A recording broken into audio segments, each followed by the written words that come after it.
Welcome to the Policy Times. In the times when sensation has ruled media, we aspire to talk sense. And today, in order to talk sense about policies, we have with us Atishi Marlena from the Aam Aadmi Party. Welcome to the Policy Times, ma'am. Thank you. My first question would be from you, since you have been quite influential in Delhi education, what are the main challenges before Indian education in general? This is a topic on which a thesis could be written. 10% children whose parents can afford high, expensive fees, who can send their children to high quality schools. And for 80-90% of the children, you have poor quality government schools or poor quality budget private schools. I think this divide between these two categories of schools is one of the biggest challenges. And the solution to this challenge really lies in improving the quality of public education and improving the quality of government schools, so that the future of a child, the destiny of a child, does not get decided at birth. That at 3 years of age, when they take admission in nursery, their entire life path should not be charted. What's the one thing, if you asked one thing to point out that's needed in education sector immediately?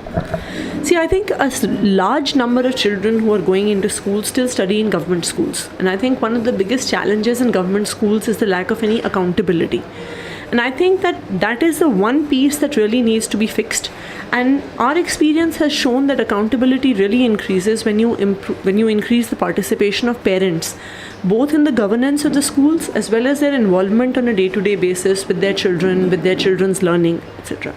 So I think if one thing needed to be changed, it's the amount of involvement of parents, both in the governance of schools and in the education of their child. I was going through a report where I read that you designed something called happiness curriculum. What was that?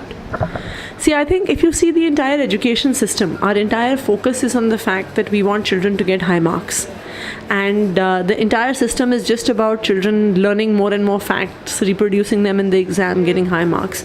But I think that the core question of what kind of human beings we want to be coming out of this system, what kind of citizens do we want coming out of the system, that does not get addressed. And that is the reason why this happiness curriculum was created, so that it's like a system of secular ethics. That this happiness curriculum is an opportunity for children to reflect more deeply on their own behavior, on their own worldview, on their own ethos.